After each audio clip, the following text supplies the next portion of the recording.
Camera rolling. Hey, my name is Brandon Victoriano. I am an equipment manager at the Student Media Press Center. But as you can see, we're not in the press center right now. We're at my house right now in Santa Cruz. And today I'll be leading you guys through a remote general and camera workshop. So basically what I'll be going through in this workshop is going over some camera basics and principles. I'll be going over some audio tips, some lighting tips, just a few, nothing too in-depth, and just general tips for when you want to film something while you're at home, while you're in quarantine, and you don't have all the materials that you may have. So yeah, we'll just get on into it. Thanks. Okay, but before we get into the camera basics and whatnot, it's a good idea to familiarize yourself with the organizations affiliated with student media. If you're attending this workshop, if you're watching this right now, you're probably in one of three SCTV orgs.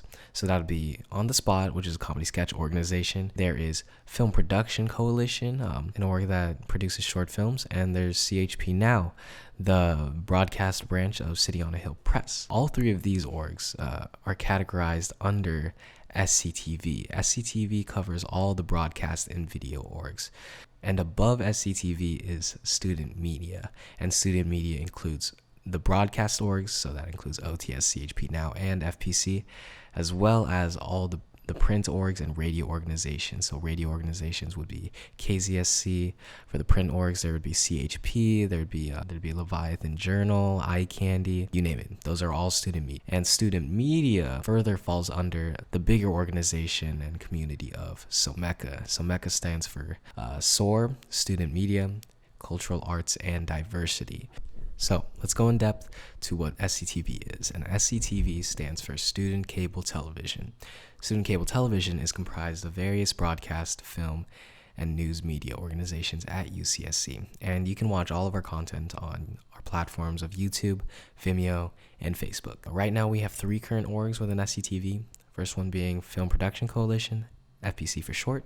They make short films on a quarterly basis. On the Spot is similar to FPC, but they are the comedy sketch organization. As opposed to short films, we are focused on video production in general, and we usually do it in a comedic format. For CHP Now, they are the video journalism org. If you join that org, you'll be able to learn more about video journalism, and you'll be working directly with CHP. Just a quick little tidbit about our funding. SCTV is funded by a couple of measures, and we're mainly funded by student fees. So for the Student Media Press Center hours, of course, campus is off limits to most people, and as a result, the press center is closed. But however, we do have office hours through a recurring Zoom link, and you can find that on the SOMeCA website or on our SCTV website. And our hours are listed on the right. All right, let's get into cameras. So usually in the press center, we would have an inventory of a bunch of cameras that you would be able to check out. But that is not possible during these COVID times. But just for reference, here are a few of the cameras that we have in our inventory. And in today's workshop, we'll be covering how to use the Blackmagic Pocket Cinema Camera 4K. First things first. With any piece of expensive equipment, you want to be sure to treat it right. So, equipment safety. If you do have a camera of your own, you should know this, but just in case you don't, you want to handle with care. Don't operate it near sand, water, or smoke, as they all provide their own hazards and are able to damage your camera, and you do not want that. All right, so first things first, SD cards. That's kind of a weird thing to start with in terms of camera basics, but this is pretty essential. SD cards is where you're going to store all your footage, all your data, all the footage you gather from your camera. So when your camera takes a video, takes a picture, it's going to store that information onto your SD cards. These are pretty important because usually before you start recording, you're going to want to format your SD card. And basically what formatting an SD card is it is the process of preparing a flash memory device for data storage. All right, so I'll walk you through how to format an SD card on the Blackmagic Pocket Cinema Camera 4K.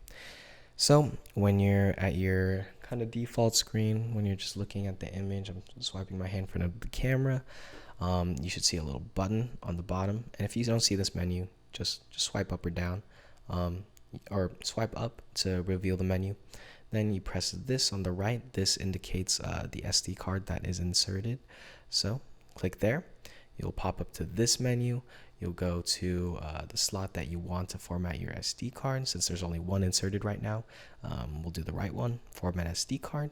Then again, as I said earlier, you'll choose your format in which to format your SD card. exFAT is native to both Mac and Windows. OS X Extended is native only to Mac. So exFAT is usually a good rule of thumb if you don't know what computer you're working with. So you'd format your SD card. This will erase all data and rename your card to AO28. That's fine. Format SD card, and then you'll format it by holding the button for 3 seconds. 1, 2, but I'm not going to do that because I have some important footage. But that's how you would do it. And bada bing, bada boom. Again, just as a little recap, click here, click here, click here. Oh, just kidding. Click here, choose the format you want to do, and then format, and hold. And that's how you format an SD card. Okay, now we're going to do a quick little tutorial on how to put on a lens onto your camera. So when you're removing the cap from your camera body, you want to keep it exposed to the outside for as least amount of time as possible. So you're going to quickly take it off. You can see the sensor. You're going to grab your lens. Then you're going to want to take this part off. Let me do that real quick. There we go. As you can see, it's off. Next, you want to match the red dot right here. It should be near my ring finger right there. And match it with the red dot on the camera. Gently insert it. You should hear a click. And you can just push in. Oops, I am having trouble. Where's the red dot? There you go. And then it should just click into place. Did you hear that? Beautiful. And usually the lens cap should be on already. You also want to keep this covered at all times, except for when you're shooting, obviously, just to keep your gear in check. But yeah, that's how you put on a lens to a camera body. Okay, so let's get into more camera basics. I'm going to explain frame rate. Frame rate is equal to the number of images, aka frames, the camera records per second. So it's usually measured in FPS, which equals frames per second. And the vast majority of the time, you'll be filming at 24 frames per second. Usually it's either that or 23.98 on a camera. And if we're going to be technically correct, 23.98 is the one you're going to want to be using most of the time, but 24 should work just as fine. So now you may ask, when would you want to use a different frame rate? So for example, if you want to shoot in slow motion, you would use a higher frame rate, such as 60 frames per second, so that when you go to post, when you go to edit your footage, you are able to slow down your footage. And since the camera is recording 60 frames per second, it will have enough frames so that the image will still be smooth, even though you slow it down. Otherwise, if you were to record normally at 24 frames per second and then try to slow it down in post, the footage is going to look choppy because you don't have all the frames there to kind of show that smooth motion. So in order to change the frame rate on a Blackmagic Pocket Cinema Camera 4K, you're going to want to click right here with your finger, the touch screen, where it says FPS, frames per second. Then you are able to manipulate the frame rate at which you are shooting. So usually you want to keep it at 23.98 since that's the standard, but there's also 24. Then for slow-mo, you can go up to 60, and that's pretty much it. And we'll keep it there for now, and there we go. Okay, so now let's talk about exposure. Exposure basically is a measure of how light or dark an image is, and this is influenced by multiple factors. So the first factor we're going to be talking about is f-stop and aperture. What is aperture? Aperture is a hole within a lens through which light travels into the camera body. So it's basically your hole. It's your hole on your camera, a little peephole. So as you can see on the diagram on the right, your f-stop becomes smaller the wider the hole it is. The smaller the hole, it becomes much smaller. And as you can see, as f-stop increases and the size becomes smaller, but the number increases, your image is going to get darker, because as you decrease the size of the hole, less light is able to enter through the lens into your camera, and therefore you aren't going to get as bright of an image. Makes sense, right? Smaller hole, less light, darker image. The other function of aperture is it controls depth of field. So, what does that mean? What is depth of field? Depth of field refers to the separation between what is in focus and what is not. And this is affected, again, by your f-stop.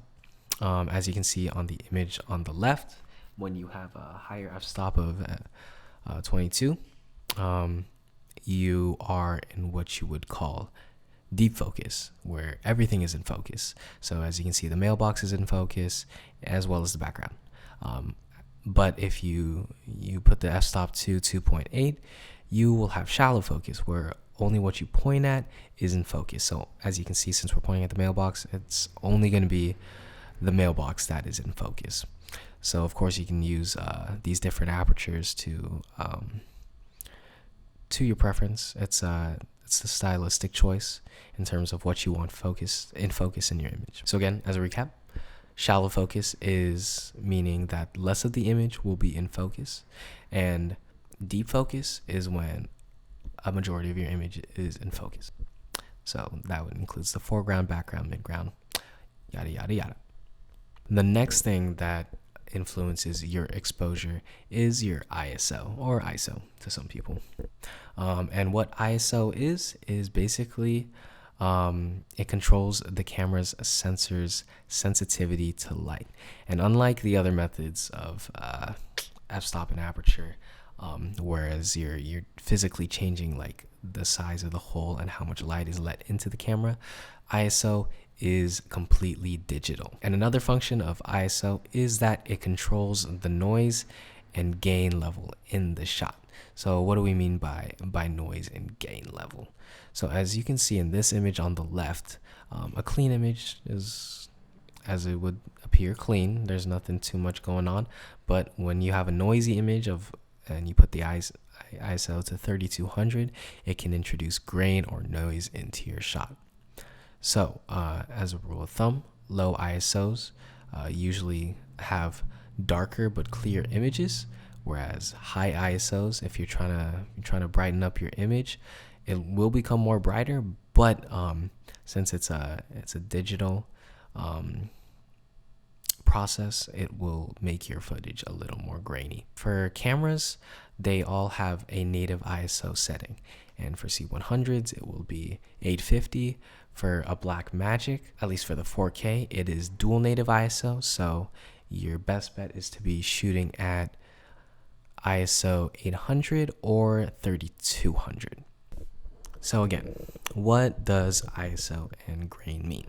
So the higher the ISO, the brighter the image and lots of digital noise. The lower the ISO, the darker the image, but there's no or very low noise. So you're going to want to shoot at your camera's native ISO so the image is at its highest signal to noise ratio to ensure the most noise-free image.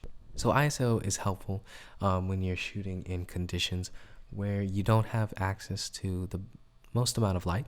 So in order to make your picture visible, you're going to want to bump that ISO, even if it is at the cost of grainier footage. So for aperture, if we increase the aperture to say 16, that means the hole is getting smaller and smaller and smaller. And as we do that, the image will get darker because less light is able to enter the lens and into the camera. But if we move it the other way, we rotate it all the way to 1.8, you can see the image gets lighter. That's because the hole is bigger now and more light is able to enter through the camera. So again, smaller aperture, more light. Higher aperture, less light, darker image.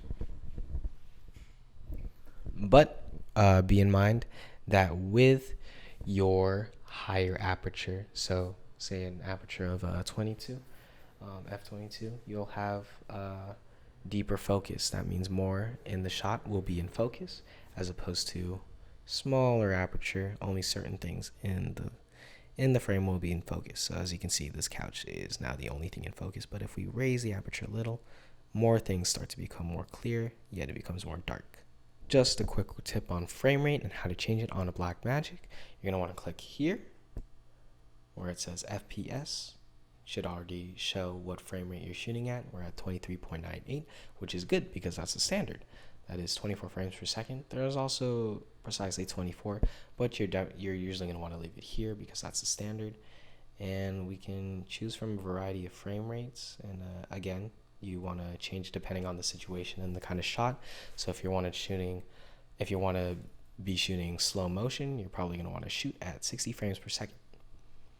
Otherwise, just keep it at 23.98. Okay, in order to change the ISO on a Blackmagic Pocket Cinema camera, you're going to want to click right up here. This is where it says ISO. Click right there. Then you're going to have this little scrolling thingy, and then you're able to change your ISO. So as you can see, as we raise the ISO in order to expose our image more, you can see it definitely gets brighter, 25,600, but there's gonna be a lot of grain with that image, and that's a no-no.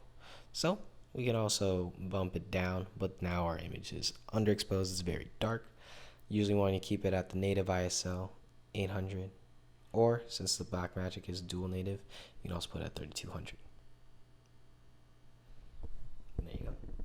So next we're going to be talking about shutter speed. What is shutter speed? Shutter speed is equal to the length of time a camera shutter is open to expose light into the camera sensor. And usually we don't want to touch shutter speed when adjusting exposure. Typically, you'll only adjust shutter speed if you are recording slow motion video. So how does it work? So it's measured in fractions of a second for video, and the longer it's open, the more light can come in. So basically, shutter speed is the length of time your camera is exposed to light. So as you can see, with a slower shutter speed, the length of time your camera is exposed to light, your camera sensor is exposed to light, it will be longer. So that is why the image looks blurry. There's a lot more immersion blur. Whereas a faster shutter speed, when your camera is exposed to a very short amount of light, you will be able to kind of see each individual frame. So if you see on the diagram on the right, this is a good example. So shutter speed basically, it affects how smooth or choppy your image will look. And usually, as a good rule of thumb, you're going to want to keep your shutter speed twice as much as your frames per second, as your frame rate. So if you're shooting at 24 frames per second, you want to keep it at 1/48. If you are shooting at I believe 60 frames per second, you're going to want to keep it at 120. Some cameras don't have that. It may be 125 on some, but you generally want to hit that ballpark of double. Okay, here's how to change shutter speed on a Blackmagic. Right here. You'll click this on the touch screen, takes you to your shutter speed. You can choose whichever you want. But since we are shooting at 24 frames per second, we're going to do 50 because double 24 is 50. It's not exactly 50, but there is no setting for 48. So we're just going to leave it at 50. That should do the trick. So as a recap, the way to affect exposure is through 4 factors. There's aperture, f-stop, which is the size of the hole on your camera lens, and it affects how much light is being let into your camera. There is ISO, that affects your camera sensitivity to the light, and it is a digital process. And then there's shutter speed, which affects the length of time your camera is exposed to light. And then there's also ND filters, which are basically sunglasses for your camera, to help make your image less exposed so it's not so bright. The last way to manipulate the exposure in your camera is through neutral density filters. They're basically sunglasses for your camera, and it's a great way to control exposure in direct sunlight. So when you're filming outdoors and you can't exactly put like a blanket over the sun to make your scene darker, what you're gonna want to do is put these sunglasses on your camera. And it's great for when you have to shoot a lot of scenes outdoors and you don't have as much control over your light, and you don't want to lose data through manipulating your ISO or your... So what white balance is how your camera perceives the color white, and it does this through units of measurements of Kelvin. So for 6500 Kelvin, it should be daylight, so it's kind of outside lighting. For 3500 Kelvin, it's tungsten lighting, and it's going to be studio lighting. So what white balance does is it tries to offset the natural color temperature of a scene. And this is important for when you want to get true whites in your scene. So in order to adjust the white balance on the Blackmagic, it is this button right here, white balance. Right now we're at 3650 Kelvin. If we click that, as you can see, as we move the slider, our image starts to get warmer. If we move it back down, it starts to get a little more cooler, a little more blue. And it helps if you have like a piece of paper in front of you to see what is really true white. So say if we want to make that bowl on the table a little more white, we would have a piece of paper next to us and have it for reference to see what is white. And you can also do auto white balance. So yeah. Again, to change white balance, you click this on the touch screen. Then you are able to manipulate your white balance. All right, in order to activate magnification on the Blackmagic, you basically just want to double tap in the area you want to magnify. So if we're trying to magnify on this blanket on the couch, we just double tap on the blanket, and we can slide it around, really get in there. And then if we adjust the focus, you can see it helps with focus. Okay, that looks good, but how do we tell if it's truly in focus? So what we can do is use another option. Another function is peaking. So if we click the top left, then we click this little man right here, this is peaking. If we turn it on and then we start to set focus, as you can see, there are some red lines, and those are outlining what is in critical focus. So if we put those red lines on the blankets on the couch, we can tell that it is in focus, as opposed to the rest of the image. Now let's try putting in focus this chair, this sofa. So if we change our focus, as you can see, the red has appeared on the chair, and the background is now a lot more blurry because the chair is in focus. The last function we're going to be talking about is the zebra stripes. So if you click top left, go to all the way to the left icon with the little black and white stripes. If you turn it on, you will be able to see some zebra stripes. So let's see if we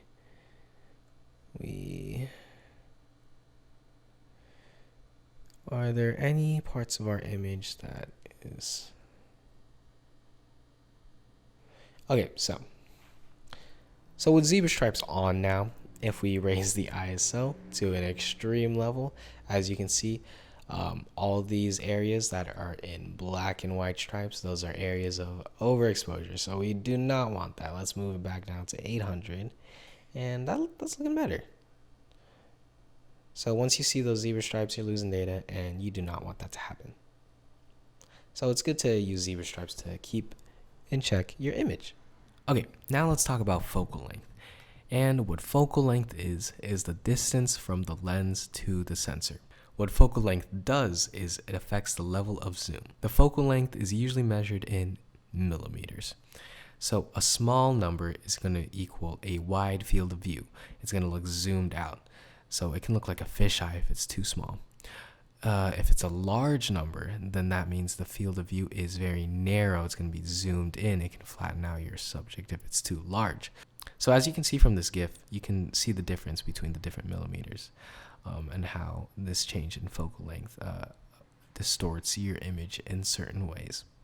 Now let's talk about lenses. So there are basically two categories of lenses that are important for you to know.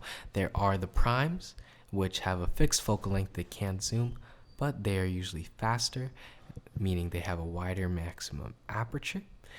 and they're labeled with one number, so it'll be 12 millimeters or 35 millimeters or 50 millimeters. The next type of lens is a zoom lens, and there are two types of zoom lenses. There's the fixed aperture, where the aperture stays constant, resulting in diminished exposure, or there's the non-fixed aperture. Aperture changes so that the exposure stays constant, and these zoom lenses are usually labeled with two numbers. So, for example, there could be an 18 to 35, a 24 to 105, or a 70 to 200. As I said, there's pros and cons to both lenses, so you're gonna use whichever, depending on the circumstances. All right, the last camera basic we're going to be talking about today is rack focus. And what a rack focus is the act of shifting focus from one subject to another. And usually use markers on a camera or on the tilt to follow focus to help you with that. But you can always just do it by hand if you're good enough. You've probably seen rack focuses in movies or TV shows. And it's helped to shift the focus in a scene. So if we raise the aperture a little bit, then we focus on the couch. If you see in the left-hand corner, let's adjust the. So as you can see, the couch is in focus. If we use peaking, we can see that the red is on the couch. But rack focus is basically mid-scene. We're going to be shifting focus from the couch to the table. So as you can see, because a new object in the frame is now in focus, our attention is now been shifted. So, yep, that's a rack focus. Okay, now let's go into general tips for filming at home. First, we're going to start with audio. And here's a couple of tips, just general tips that you should abide by when trying to get good audio in your environment. So, first tip, make sure your environment is controlled.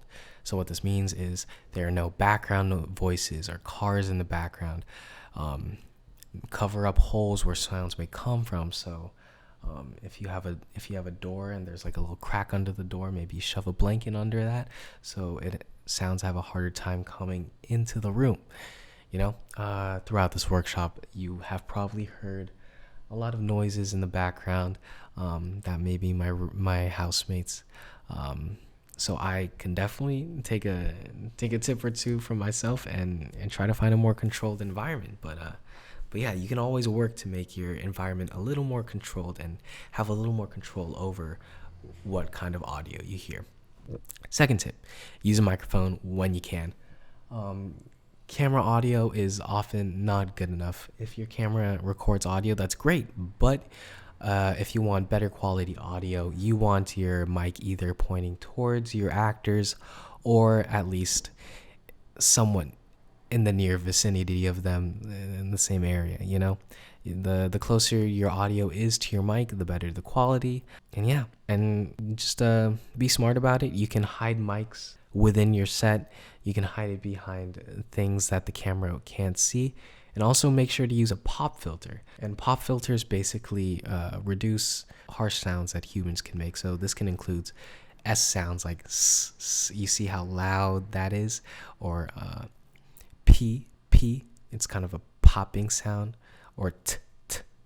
See, these noises are very sharp and they can sound often bad through mics if you don't have a pop filter. But with a pop filter, it's able to kind of filter out that noise so it's not as harsh. S, S, S, S, P, P, T, T.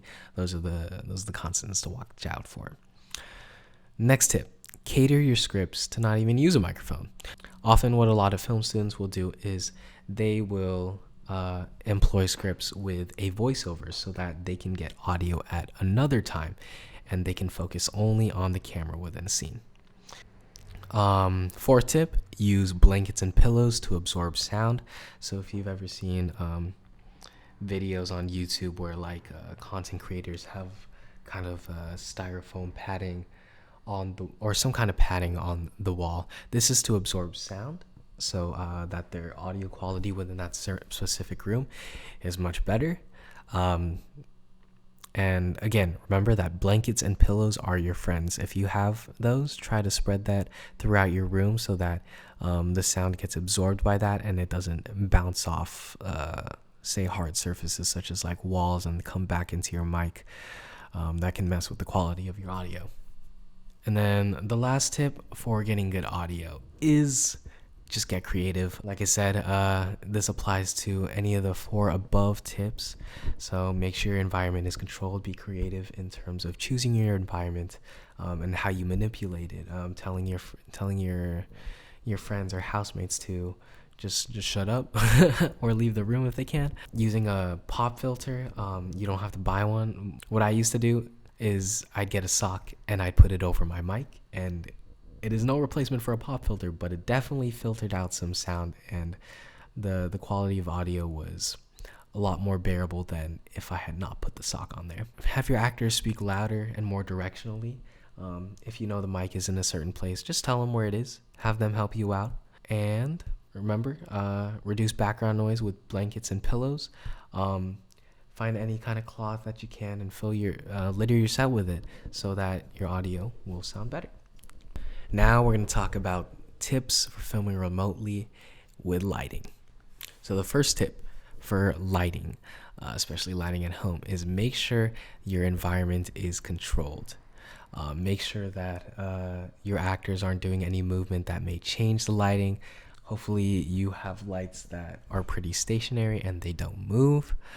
Another thing you can do is there are some lamps out there. There's some desk lamps out there that are able to change the color or brightness of their light, and that can be quite handy when you're filming, and you're filming on a budget, especially filming at home. You don't exactly have access to lighting equipment, Second tip, temperature. Pay attention to the temperature of your lights. So, for example, you may think like, oh, I can use like my iPhone and turn on the flashlight setting. You can, but these lights tend to emit a somewhat kind of greenish light, and they might not be the right temperature for your scene. Desk lamps may be more useful. Sometimes they come in different temperatures, like warmer tungsten lights or just the cooler and normal desk lamp light. Some desk lamps may be useful because they have different settings and they can change the color of their lights. So yeah, just pay attention to the temperature of your lights. Another tip is when shooting outdoors, be mindful that the sun's position will gradually change, affecting the look of your scene. So that's going to change the direction of your shadows, how bright your image is, and as that sun continues to move, you're going to have to keep adapting to your scene. So my piece of advice, film indoors when you can. If you're going to film outdoors, try to shoot it quick and fast. Fourth tip, golden hour is prime time. So what golden hour is, it happens twice a day, sunset, sunrise.